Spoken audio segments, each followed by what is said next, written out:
Hello friend, आप सबका स्वागत है हमारी यूट्यूब चैनल पे। हम लोग यूपी डीएलएड सेकेंड सेमेस्टर की तैयारी कर रहे हैं और आप सभी अपनी तैयारियों में लगे हुए हैं क्योंकि बहुत ही कम टाइम बचा हुआ है एग्ज़ाम में। आज 24 तारीख हो गया। अगर देखें तो मुश्किल से 8 दिन बचे हुए हैं आप लोगों के एग्ज़ाम। एक दिन 2 दिन आपका एक दिन तो एडमिट कार्ड लेने में जाएगा, एक दिन और किसी भी काम में, मतलब इधर उधर की चीज़ों में आप रख लीजिए, तो 2 दिन तो आपका ऐसे ही चला जाना है। तो आपके पास 8 दिन बचे हुए हैं। आप और सब्जेक्ट आपके पास कितने हैं? 7 पेपर हैं, 7 पेपर पढ़ने हैं।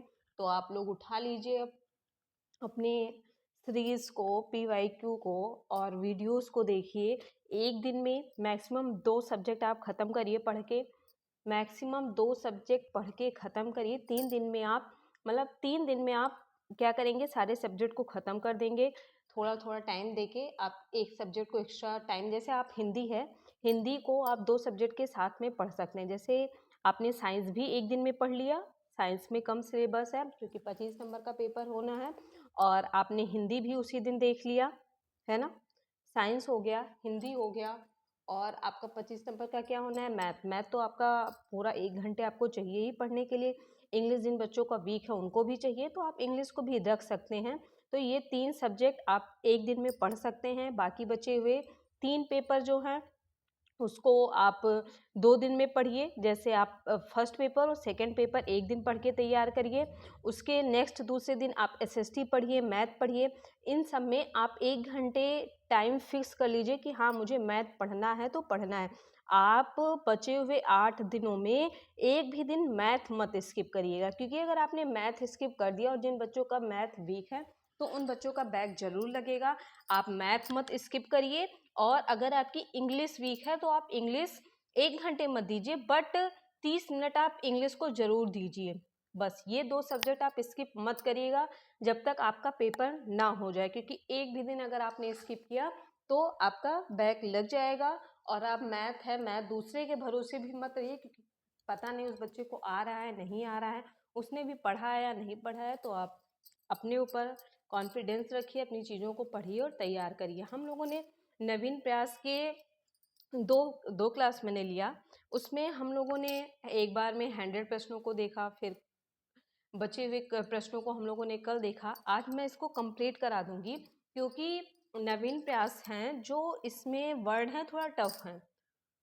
अगर आपने 15 नंबर ऑब्जेक्टिव का, 15 नंबर ऑब्जेक्टिव का और 15 नंबर अति लघु का अगर आपने कंप्लीट कर लिया, 30 नंबर, 30 में अगर आप यहाँ 30 में मान के चलिए अगर आप 26 नंबर ले आए, तो पहली बात आपका तो बैक नहीं लगेगा।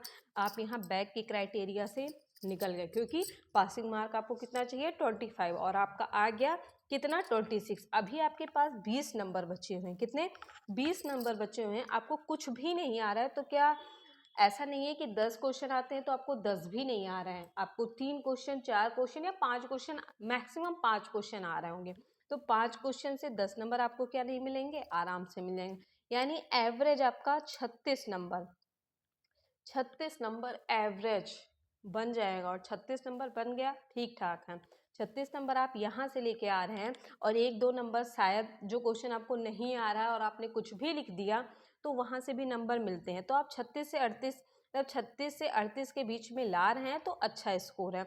और अगर आपने अच्छे से पढ़ लिया, ऑब्जेक्टिव प्रश्नों को और अति लघु को तैयार कर लिया, तो अगर आप यहाँ से 30 में 29 ले आए, अगर आप 30 में 29 लेके आए, तो गारंटी है कि जो बचे हुए 10 क्वेश्चन है, यानी 20 नंबर है, तो 20 में आप कम से कम 10 नंबर, 15 नंबर मान के चलिए कि आप लेके आएंगे। अगर आप 27 यहाँ ला रहे हैं और 15 यहाँ ला रहे हैं, तो 7, 5, 12, 2, 1, 3, 4, यानी आप 42 नंबर का स्कोर कर रहे हैं, और 42 नंबर इज बेस्ट स्कोर है।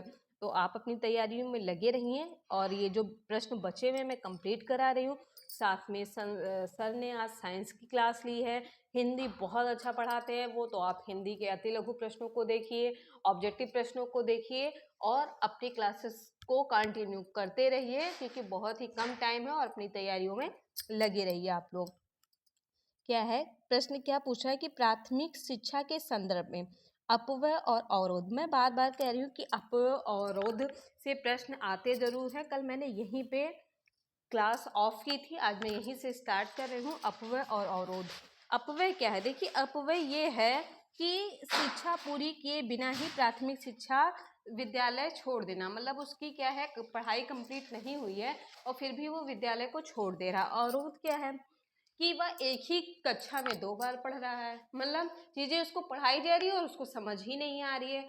अगर वो फर्स्ट क्लास में तो फर्स्ट क्लास को 2 से 3 बार पढ़ रहा है, तो कोई ना कोई कमी है जिस कारण वो क्या है, आगे नहीं बढ़ पा रहा है।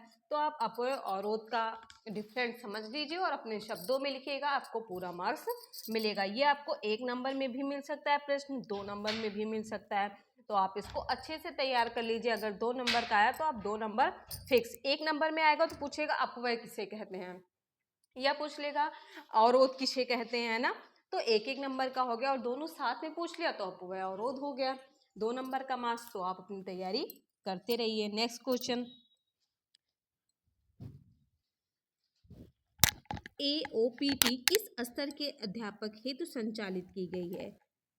यहाँ पे A है, SOPT यहाँ पे S होना चाहिए। SOPT कार्यक्रम का आरंभ वर्ष 1993 से 94 में किया गया। सेवारत शिक्षकों के प्रशिक्षण के लिए क्या है कि जो सेवारत शिक्षक हैं उनके प्रशिक्षण के लिए NCERT को इसका उत्तरदायित्व सौंपा गया। मतलब जो कार्य कर रहे हैं सेवारत जो अध्यापक हैं, तो उनका क्या है, प्रशिक्षण किसको सौंपा गया? NCERT को इसका उत्तरदायित्व सौंपा गया था। नेक्स्ट, उत्तर प्रदेश बेसिक शिक्षा परियोजना मूल्यतः किन कार्यों से संबंधित है? बस कुछ भी नहीं आ रहा है, आप ये याद रखिए कि आपको 6 से 14 वर्ष के बच्चों को निःशुल्क एवं अनिवार्य शिक्षा देना है, उन्हें शिक्षित करना है। इसके अंतर्गत देख लीजिए, राज्य, जनपद तथा स्थानीय स्तर पर विभिन्न इकाइयों के माध्यम से पूरे राज्य के 6 से 14 वर्ष के 100% बच्चों का नामांकन करना तथा विद्यालय सुविधाओं का नियोजन एवं प्रबंध करना। परियोजना पूछेगा तो आपको क्या करना है, एक तो विद्यालय की स्थापना करना और विद्यालय में जरूरत की सारी चीजों को मुहैया कराना है, सुविधाएं देना है, प्रबंध करना है। नेक्स्ट, 165 क्वेश्चन हम लोग का, क्वेश्चन नंबर कौन सा? 165। पूर्व विद्यालय शिक्षा परियोजना के अंतर्गत शिशुओं के सर्वांगीण विकास हेतु कौन सी योजना चलाई गई? तो इस स्तर के शिशुओं को पढ़ना, लिखना और गिनती ही केवल न सिखाकर उनके सर्वांगीण विकास हेतु खेल, कहानी, गीत तथा अन्य रोचक क्रियाओं का आयोजन किया गया। देखिए कितना ही इजी क्वेश्चन, कुछ क्वेश्चन एकदम हलवा टाइप के हैं। आप एक बार चीजों को पढ़ लेंगे, आपके दिमाग से स्किप नहीं होनी है। क्या ही है इसमें, ये पूर्व प्राथमिक शिक्षा परियोजना के अंतर्गत शिशुओं के सर्वांगीण विकास के लिए, तो शिशु को आपको सिर्फ पढ़ना या लिखना ही नहीं सिखाना है, हमें बच्चों का सर्वांगीण विकास करना है। तो हम चीजें कुछ खेल खेल के माध्यम से उनको सिखाएंगे, कुछ कहानी के माध्यम से, कुछ गीतों के माध्यम से। इससे क्या होगा कि बच्चों को कहानी में भी रोचक इंटरेस्ट बढ़ेगा और उनको संगीत में भी रुचि मिलेगी। तो ऐसे हमें जो क्या करना है, बच्चों के ओवरऑल डेवलपमेंट पे काम करना।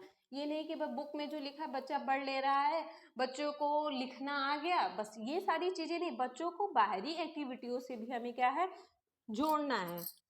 नेक्स्ट क्वेश्चन क्या है, सर्व शिक्षा अभियान के सफल क्रियान्वयन हेतु सरकार द्वारा कौन सी योजना चलाई गई है? तो सर्व शिक्षा अभियान संचालित किए जाने के निम्नलिखित उद्देश्य हैं। सन 2003 का क्या बात है कि प्राथमिक विद्यालय शिक्षा गारंटी केंद्र, वैकल्पिक विद्यालय, शिविरों के सभी बच्चों को प्रवेश करना। जो शिविर होते हैं, जो कैंप लगते हैं, उनमें क्या करता है, सभी बच्चों को प्रवेश करना है। सन 2007 के सभी बच्चे कक्षा 5 तक की प्राथमिक शिक्षा पूरी कर लें। मतलब सर्व शिक्षा में क्या बात की गई कि सभी बच्चे मैक्सिमम, मतलब कम से कम कक्षा 5 तक की तो शिक्षा पूरी कर लें। सन 2010 तक सभी बच्चे, पहले सन 2007 तक उनका क्या उद्देश्य है कि कम से कम बच्चा कक्षा 5 तक पढ़ ले। उसके बाद उनका क्या उद्देश्य हुआ कि कक्षा 8 तक की शिक्षा पूर्ण कर ले। जीवन के लिए शिक्षा पर बल देने हेतु संतोषप्रद गुणात्मक प्रारंभिक शिक्षा पर ध्यान केंद्रित किया गया। सन 2010 तक शिक्षार्थियों के सार्वभौमिक नियमित उपस्थिति सुनिश्चित कराना। मतलब क्या है, सर्व शिक्षा अभियान के अंतर्गत बच्चा, देखिए सन 2007 तक वो कक्षा 5 की शिक्षा पूरी कर ले और सन 2010 तक 8 तक की शिक्षा सबको पूरी कर लेनी चाहिए, मतलब उन्होंने अनिवार्य कर दिया गया था, कुछ है नहीं खास। आप 1 से 2 बार देखिएगा, चीज़ें समझ आ जाएंगी। और अगर आपको वीडियो पसंद आ रही है तो वीडियो को लाइक तो जरूर कर दीजिए। आपके लाइक करने से कुछ थोड़ी ना आपका चला जाएगा। आप अपनी तैयारियों में लगे रहिए, बहुत ही कीमती समय है आप लोगों के पास। आप मैथ और इंग्लिश स्किप मत करिए। जिन बच्चों का वीक है आप लगातार कंटिन्यू, जब तक आपका एग्ज़ाम ना हो जाए, आपको भले ही मैथ समझ आ रही हो या ना आ रही हो, बट 1 घंटे आपको मैथ को देना ज़रूर है। कुछ भी नहीं समझ आ रहा है फिर भी दीजिए। अब आपके दिमाग में कुछ भी जा रहा होगा ना, ऐसा नहीं कि कुछ नहीं जा रहा होगा। अगर आप 10 क्वेश्चन पढ़ रहे हैं तो 10 में 2 जा रहा है ना, पता नहीं वही 2 आपके एग्जाम में आ जाए। 2-2 करते रहे। अभी आपके पास 10 दिन का समय है, आपके 20 प्रश्न तैयार हो जाएंगे और 20 में से आपके आने 18 क्वेश्चन ही हैं आपके एग्जाम में। पास होने के लिए आपको सिर्फ 12 मार्क्स चाहिए और 18 प्रश्न 25 मार्क्स के आएंगे, याद रखिएगा। कस्तूरबा गांधी आवासीय बालिका विद्यालय की मॉनिटरिंग का क्या प्रावधान था? तो विद्यालय की नियमित मॉनिटरिंग जनपद स्तर पर डाइट प्रचार की अध्यक्षता में गठित जिला शिक्षा समिति द्वारा की जाती थी। भारत में निःशुल्क तथा अनिवार्य शिक्षा उन्नति के मार्ग के मुख्य कठिनाइयाँ क्या थी? तो शासन की कमजोर नीति, राजनीतिक कठिनाइयाँ, प्राइमरी स्कूलों में प्रबंध तंत्र में एकरूपता नीति का अभाव, ग्रामीण व शहरी क्षेत्रों में विकास की विभिन्नता, शिक्षकों का अभाव, आंकड़ों में भिन्नता, शिक्षण का निम्न स्तर, अपव्यय, अवरोध, मतलब बहुत सारे हैं। भारत में निःशुल्क अनिवार्य शिक्षा उन्नति के क्या है मार्ग में मुख्य कठिनाइयाँ बहुत सारी हैं, आप याद रखिएगा। देख लीजिए, इसमें से आप 2-4 भी लिख देंगे, हो जाएगा आपका काम। नेक्स्ट, जिला प्राथमिक शिक्षा कार्यक्रम की रणनीति के विषय में संक्षेप में बताइए। तो बालिका शिक्षा पर विशेष महत्व देना, विद्यालय की प्रभावकारिता बढ़ाने पर बल देना, वैकल्पिक शिक्षा जो है उसको सुदृढ़ करना, सामुदायिक सहयोग तथा समानता पर बल देना, अध्यापक की दक्षता में वृद्धि करना, इन सब चीज़ों पे ध्यान दिया गया था। देखिए सन 2022 का प्रश्न है कि सर्व शिक्षा अभियान की 2 विशेषता बताइए। कुछ नहीं याद है सर्व शिक्षा अभियान की? अभी मैंने पढ़ाया था कि आपको क्या था कि सन 2007 तक, है ना, कक्षा 5 तक की शिक्षा बच्चों को अनिवार्य दी जाए। मतलब कि कक्षा 5 तक क्या हो, शिक्षा बच्चे को ग्रहण हो, उसने कक्षा 5 तक पढ़ाई की हो और वो पास हो, सन 2007 तक। और सन 2010 तक उन्होंने कहा कि कक्षा 8 तक शिक्षा सभी के लिए क्या कर दी थी, अनिवार्य कर दी थी। आप ये 2 भी लिख देंगे, आपको पूरा नंबर मिल जाएगा। चलिए देखते हैं। इस अभियान की सफलता पूर्णतः जनता की अभिप्रेरणा और सामुदायिक सहयोग पर निर्भर हुई। संपूर्ण साक्षरता अभियान लक्ष्य उन्मुख केवल नामांकन वृद्धि करना इसका उद्देश्य नहीं रहा।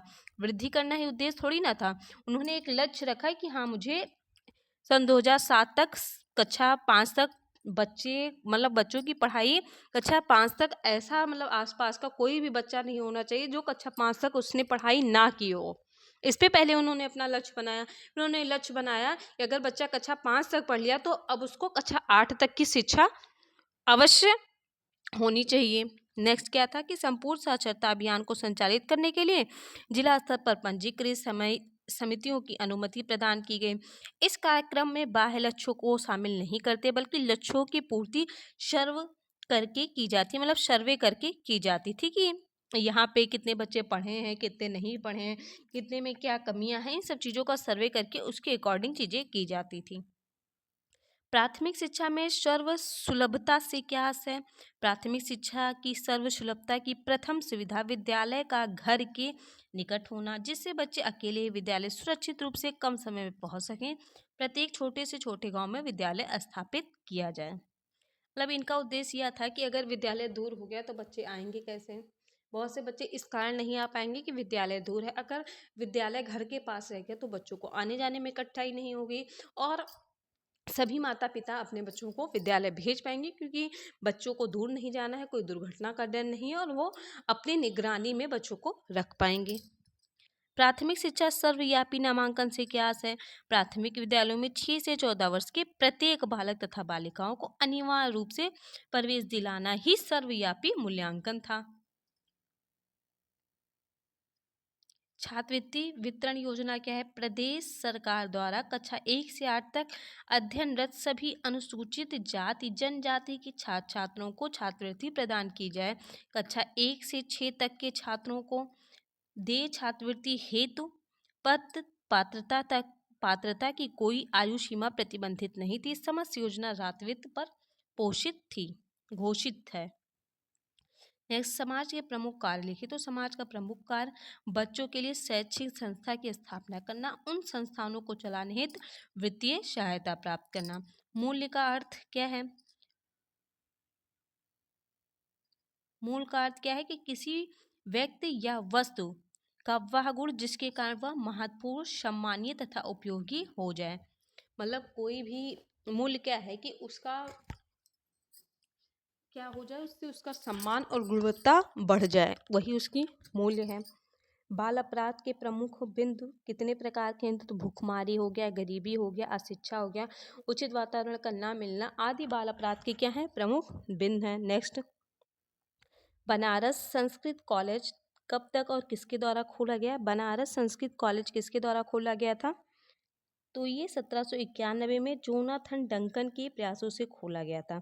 मैकाले ने अपना विवरण कब प्रस्तुत किया था? तो मैकाले ने अपना विवरण पत्र 2 फरवरी 1935 को प्रस्तुत किया था। साथ में आप लोग हमें कमेंट में बताइए कि निस्पंदन का सिद्धांत और छनाई का सिद्धांत किसने दिया। इम्पॉर्टेंट प्रश्न है और आप लोगों के एग्जाम में आएगा जरूर, फर्स्ट पेपर में और सेकंड पेपर में भी। वुड का घोषणा पत्र कब आया? ये भी आप मुझे कमेंट में जरूर बताइए कि किस ईयर आया। वुड घोषणा पत्र के आधार पर कंपनी ने शिक्षा नीति कब घोषित की गई थी? तो वुड के घोषणा पत्र के आधार पर कंपनी ने 19 जुलाई 1854 को अपनी शिक्षा नीति घोषित की थी। नेक्स्ट, शिक्षा के व्यक्तिक और सामाजिक उद्देश्य का समन्वय आवश्यक है क्योंकि शिक्षा व्यक्ति की खुशी और राज्य कल्याण के लिए है। यह कथन किसका है? तो यह कथन प्लेटो का है। प्राथमिक शिक्षा कब प्रारंभ हुई? प्राथमिक शिक्षा 6 से 12 वर्ष तक की है। संविधान अनुच्छेद 21A भाग 3 के अंतर्गत मूल अधिकार में क्या निहित है? 6 से 14 वर्ष के बच्चों को निःशुल्क एवं अनिवार्य शिक्षा का मूल अधिकार है। कलकत्ता मदरसा की स्थापना कब और किसने की? कलकत्ता मदरसा की स्थापना सन 1781 में प्रथम गवर्नर जनरल वॉरेन हेस्टिंग के द्वारा की गई। मिशन स्कूल की 4 विशेषताएं लिखिए। मिशन स्कूलों में अंग्रेजी माध्यम से शिक्षा दी जाती है। मिशन स्कूलों में ईसाई धर्म की शिक्षा दी जाती है। मिशन स्कूलों में विद्यालयों का समय निश्चित होता था। मिशन स्कूलों में रविवार को विद्यालय में अवकाश रहता था। SOPT का पूरा नाम special orientation for primary teacher. SOPT याद कर लीजिए, इंपॉर्टेंट है। Special orientation for primary teacher. Pre most क्या है अथवा प्री मोस्ट कार्यक्रम का मुख्य उद्देश्य प्री मोस्ट सेवारत अध्यापकों का विस्तृत अभिन्यास कार्यक्रम है जिसका उद्देश्य प्राथमिक शिक्षा को उन्नतिशील बनाना। मतलब प्री मोस्ट क्या है कि जो सेवारत अध्यापक हैं जो कार्य कर रहे हैं उन्हीं के लिए एक कार्यक्रम है और इनका उद्देश्य ये होना चाहिए कि प्राथमिक शिक्षा को उन्नतिशील बनाना है। नेक्स्ट, ऑपरेशन ब्लैक बोर्ड योजना के अंतर्गत प्रत्येक विद्यालय को दी जाने वाली किन्हीं 4 वस्तुओं के नाम। अध्यापकों का विस्तृत अभिन्यास कार्यक्रम, लघु औजार किट, गणित किट, ब्लैक बोर्ड। राष्ट्रीय बाल श्रम परियोजना का क्या उद्देश्य था? तो खतरनाक और जोखिम वाले धंधों तथा प्रक्रियाओं से बाल श्रमिक को क्या करना था? बाहर निकालना और उनका पुनर्वास करना। लॉर्ड कर्जन की शैक्षिक नीतियों में शिमला शिक्षा सम्मेलन 1901 बताइए। लॉर्ड कर्जन ने सन 1901 में शिमला शिक्षा सम्मेलन का आयोजन किया। सुधार कार्य को व्यवहारिक रूप से प्रदान करने के लिए किया था। नेक्स्ट, राष्ट्रीय शिक्षा नीति 1992 में राष्ट्रीय शिक्षा व्यवस्था के विषय में क्या कहा गया? राष्ट्रीय शिक्षा नीति 1992 में 10+2+3 को शिक्षा संरचना के बारे में कहा गया। बिना बोझ शिक्षा बिना बोझ के नामांकन शीर्षक किसने रिपोर्ट प्रस्तुत किया? यशपाल समिति। आप इसको याद रखिएगा। जिला प्राथमिक शिक्षा कार्यक्रम TPEP किस बैंक को वित्तीय सहायता संचालित करता है? तो यह विश्व बैंक की सहायता से DPEP कार्यक्रम को संचालित किया। NCTE सन 2009 क्या है? National curriculum framework for teacher education सन 2009। यह शिक्षक शिक्षा का प्रोग्राम तथा योजना है जो आगामी वर्ष में भारत आ सकती है।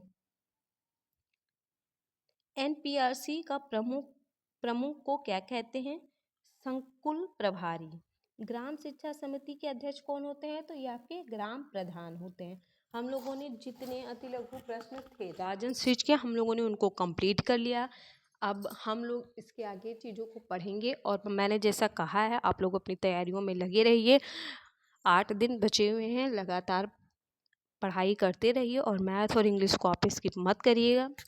मिलती हूँ आप सभी से नेक्स्ट वीडियो में और ज़्यादातर पढ़ाई करिए, है ना। और अगर अभी तक आपने चैनल को सब्सक्राइब नहीं किया है तो चैनल को सब्सक्राइब कर लीजिए।